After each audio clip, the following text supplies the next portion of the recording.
हे hello what's up guys, कैसे हो आप सभी लोग and welcome back to my new video. So guys, last episode में हमने जैसा कि देखा कि शिनोबु के हाथों के ऊपर एक लड़की को डोमा मार देती है और उसके बाद शिनोबु वहाँ पे गुस्से पे आ जाती है। और उसके बाद शिनोबु ये भी जान पाता है कि डोमा ने ही उसकी बहन को मारा था। और उसके बाद शिनोबु डोमा के ऊपर हमला कर देती है, लेकिन डोमा उस हमले से बचने के साथ साथ उसके ऊपर blood demon technique lotus ice use कर देती है।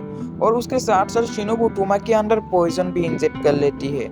और अब आगे आज के एपिसोड की शुरुआत में हमें डोमा की बैक स्टोरी बताई जाती है, जहाँ पे हमें बताई जाती है कि डोमा एक किंग का बेटा था और वो छोटे से ही बहुत ही इंटेलिजेंट था। और उनकी किंगडम में सभी लोग रिलीजन से यकीन करते थे सिवाय एक के, और वो है डोमा। मतलब डोमा किसी गॉड के ऊपर यकीन नहीं करता था।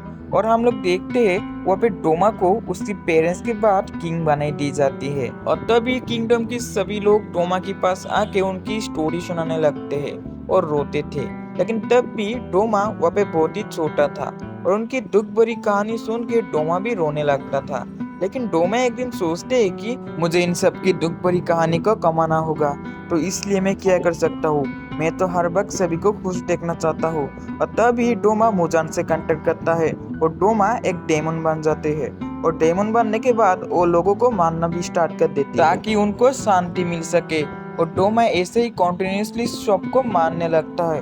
और उसके बाद हमें इन्फिनिटी कैसल को दिखाई जाती है, जब शिनोबु डोमा के ऊपर पॉइजन इंजेक्ट कर दिया था, लेकिन डोमा की बॉडी पे पॉइजन कोई भी डैमेज नहीं पहुंचा रहा था। शिनोबु तो सोचता है तो फिर क्या यही एक अपर मून डेमन की पावर है, इसके अंदर तो मेरी पॉइजन कोई भी काम नहीं कर रहा। डोमा तो बोलती है कि तुम्हारा हमला मेरे ऊपर वर्क नहीं करेगा, लेकिन मेरी जो ब्लड डेमन टेक्निक है लोटस आइस, वो तो तुम्हारी खून को हर सेकेंड कुआशा में बदल रहा है। और तभी शिनोबु वहाँ पे जोश में आ जाती है और डोमा के ऊपर उसकी इंसेक्ट बेटिंग की और एक टेक्निक हमला कर देती है। लेकिन डोमा अपनी फैन की मदद से उसकी चीस्ट पे काट लगा देती है। डोमा बोलते हैं तुम रियली बहुत ही फास्ट हो और मैं इतना फास्टेस्ट हाशिरा तो नहीं देखा, लेकिन तुम मेरी शार्क को नहीं काट के मेरे कैसे मारोगे मुझे, क्योंकि पॉइजन मेरा कोई भी डैमेज नहीं कर पाएगा। और तुम छोटे होने की वजह से तुम्हारी जो हाथ है वो मेरी गले तक नहीं पहुंच पा रहा। सो ये तो तुम्हारी गलती है। तो शिनोबी तो सोचता है आखिरकार मैं इतना छोटा क्यों हूँ, मेरी हाथ क्यों डेमन की गले तक नहीं पहुंच पाता। शिनोबू को ये भी समझ आ जाता है कि क्योंकि उसकी बहन उसको डेमन स्लेयर बनने के लिए मना किया था। तभी शिनोबू के सामने उसकी बहन आ जाती है और उसको बोलते हैं तुमने डिसीजन ले ही लिया, तो तुम आप पीछे नहीं हट सकते, तुम्हें इसको मानना ही होगा। और शिनोबू को तब ये भी बताता है कि तुमने कानाओ से प्रॉमिस किया था कि अब तुम अपने बहन का मरने का रिवेंज लोगे। और तभी कानाओ हमारा शिनोबू हो पे जोश पे आ जाती है और डोमा उसको बोलने लगता है तो तुम्हारे अंदर अभी भी जान है। और तभी शिनोबू को कानाओ की बात याद आती है और उसकी मरी हुई बहन का। और शिनोबू तब डोमा के ऊपर हमला करने के लिए स्टैंड अप होती है। डोमा को तो यकीन ही नहीं हो रहा था क्योंकि इस अटैक के बाद उठना नामुमकिन है, लेकिन शिनोबू वहाँ पे उठ गया उसकी बहन और कानाओ की बात याद करके।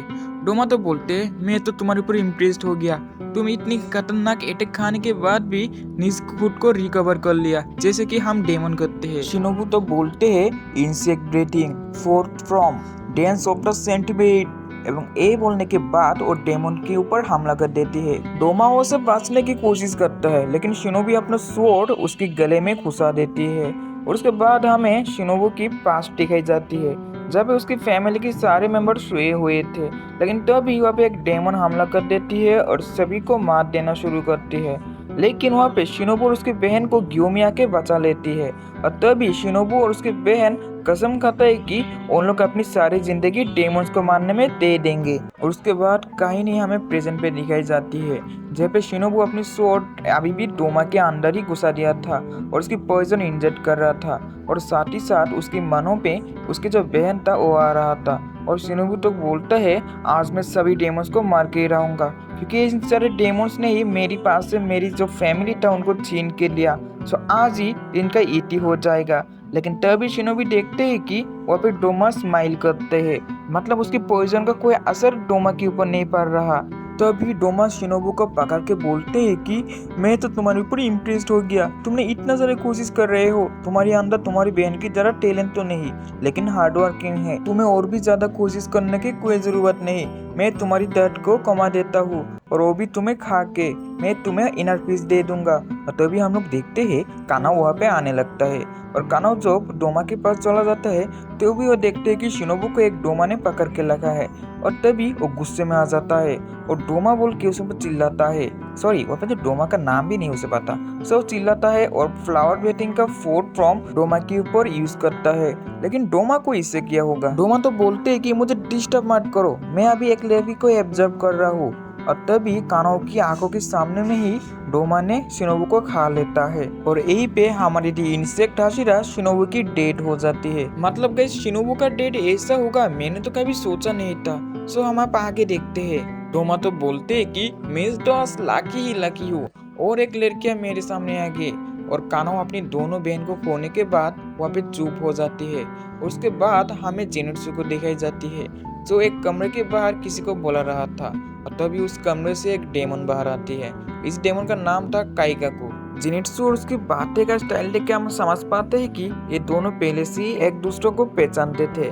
ऑन द अदर साइड हम तानजीरो और ग्यो को देखते हैं और किसी ने तानजीरो और ग्यो को बार बार अलग करने की कोशिश कर रहा है और हमें तो पता है ये नाकी में है। और तभी वहाँ पे कासुकाई का चला आता है और बोलते हैं सबसे अपर मून 2 के साथ फाइट करने की वजह से द इंसेक्ट हाशिरा शिनोबू मर चुका है। और ये बात सुनने के बाद गियो और तानजीरो शॉक्ड हो जाते हैं।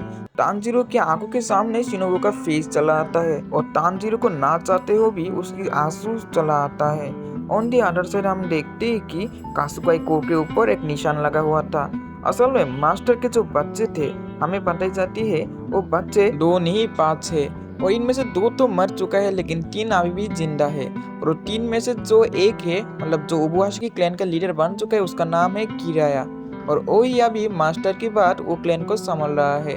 और वही इन कासुकाई क्रो की मदद से सभी का जो खबर है वो ले रही है। और इसका एज सिर्फ 8 है लेकिन क्रिया के लिए सिर्फ एक कासुकाई क्रो की मदद से पूरी इन्फिनिटी कैसल का जो इन्फॉर्मेशन है वो नहीं पा रहा था। लेकिन तभी हम लोग देखते हैं कि वो कासुकाई क्रो की मदद से इन्फिनिटी कैसल आर्क की एक मैप भी बना लेती है और उस मैप पे वो मुजान की लोकेशन देखती है जो कि ना किसी एक जगह पे रुका हुआ था। और तभी वो ये भी देखते हैं कि सभी हसीरास मुजान से बहुत ही दूर था, इसलिए उस सभी को नॉर्थ की तरफ जाने को कहते हैं जहाँ पे कानाओ अपर रैंक डेमन 2 के साथ फाइट कर रहा था ताकि वहाँ पे कानाओ को सपोर्ट मिल सके। और तभी किराया क्वेश्चन करता है कि क्या सिर्फ कानाओ अकेले अपर मून से फाइट कर रहे हैं। लेकिन और एक मास्टर का बेटा बोलने लगते हैं नहीं और एक है जो कि ना नया अपर मून 6 के साथ फाइट करेगा।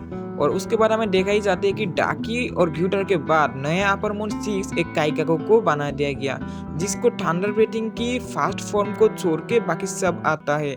और ऑन द अदर साइड हम जानते हैं कि जेनित्सु को सिर्फ फास्ट फॉर्म ही आता है और जेनित्सु का वो सीनियर है और वो डेमन बनने की वजह से जेनित्सु का जो मास्टर था वो सुसाइड कर लिया और इसकी रिवेंज लेने के लिए हमारे जेनित्सु यहाँ पे उसको मारने के लिए चला आया। सो अब हम देखते हैं कि क्या होते हैं। और एक बात, जहाँ पे किसी डेमन को अपर रैंक में आने के लिए 100 साल से भी ज्यादा लग जाती है लेकिन काइगा को डेमन बनने के साथ साथ अपर रैंक पे पहुंच गया क्योंकि उसको थंडर वेटिंग के सारे फॉर्म आता है जो मैंने पहले ही कहा था। जेनित्सु पे चिल्लाते हुए कहते हैं कि तुम्हारी वजह से मेरे दादाजी सुसाइड कर लिया क्योंकि तुमने डेमन बने। और यहाँ पे हमें बताई जाती है कि काइगा को जेनित्सु से सीनियर है और जेनित्सु काइगा को सीनियर मानता था।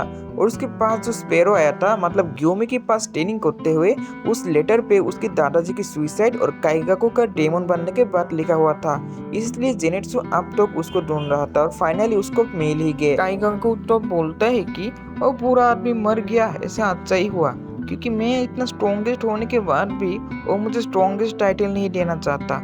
वो बुरा आदमी तुम्हें थंडर बेटिंग का अगला आशिरा बनाना चाहता था जहाँ पे मैंने थंडर बेटिंग का 5वां फॉर्म को भी मास्टर कर लिया लेकिन तुमने बस एक ही फॉर्म को मास्टर किया था। सो मुझे तो यहाँ शांति ही लग रही है, जब वो बुरा आदमी मर गया अच्छा ही हुआ।